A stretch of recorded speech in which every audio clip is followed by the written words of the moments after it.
تعالي جربيها بس على طريقتي انا، ببيضه واحده بس هتعمليها، ومقادير سهله جدا وبسيطه للكريمه. احلى ماتيلدا كيك هتعمليها وبمنتهى السهوله. يلا بينا نسمي الله ونصلي على الرسول عليه الصلاه والسلام. وهاتي البوله بتاعتك، انزلي فيها بيضه وكوبايه سكر ورشه فانيليا، قلبيهم حلو مع بعض. هتنزل عليهم بعد كده بنص كوبايه من الزيت، بخلطهم مع بعض حلو قوي. وهنزل عليهم بكوبايتين من الدقيق المنخول.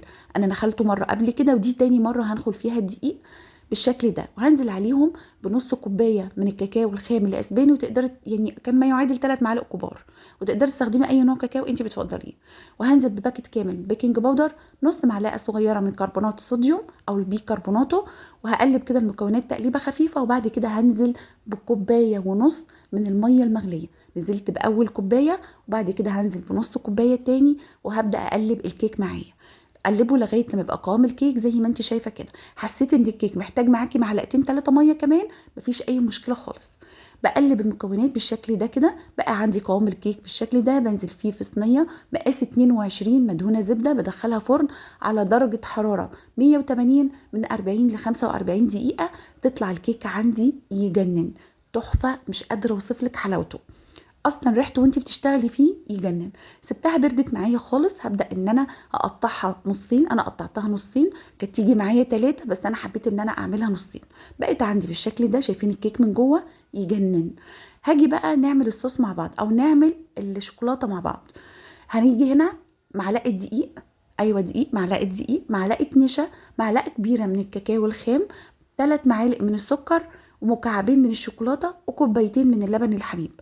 طيب نوع الكاكاو اللي انا استخدمته في وصفتنا النهارده كاكاو خام اسباني دارك، علشان انا عايزه لون الكيكه عندي يبقى بالشكل ده. حابه تجيبيه لون فاتح او تعملي اي نوع كاكاو عندك زي ما قلت لك مفيش اي مشكله.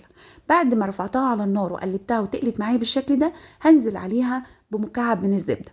بديها تقليبه كده خفيفه. وهبدا انزل في البوله بتاعتي بصوص الشوكولاته اللي ريحته وطعمه يجنن، اقتصادي وسهل وبسيط جدا.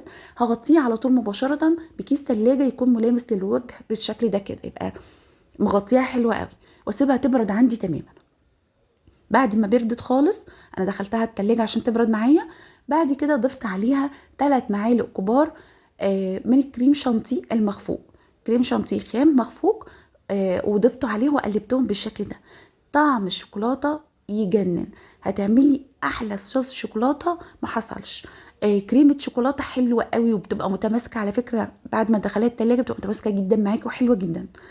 هبدا اخد اول طبقه بنزل عليها بالكريمه، تاني طبقه وهبدا انزل باقي الكريمه على الوش بالشكل ده. بمنتهى السهوله بتعمليها، ما بتقعدش يعني ما بتاخدش منك اي وقت خالص ولا اي فن بقى في التزويق.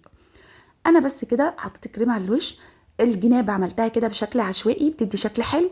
ومن فوق يا دوبك كده بحرف السكينه بتاعتي اديتها شكل خفيف.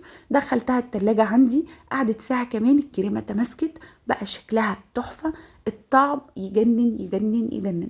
جربيها بجد هتعجبك قوي قوي. لو تاخدي بالك الكريمه هنا اتمسكت خالص بالشكل اللي انت شايفاه ده. الطبقات من جوه مش قادره اوصف لك حلاوتها. جربيها هتعجبك جدا جدا. لو عجبك الفيديو ما تنسيش تعملي لايك وشير كتير علشان الكل يستفاد. واحتفظي بالوصفه دي عندك ان شاء الله تعمليها مره واثنين وثلاثه. وما تنسيش تنزلي في الكومنتات تصلي على الرسول عليه افضل الصلاه والسلام.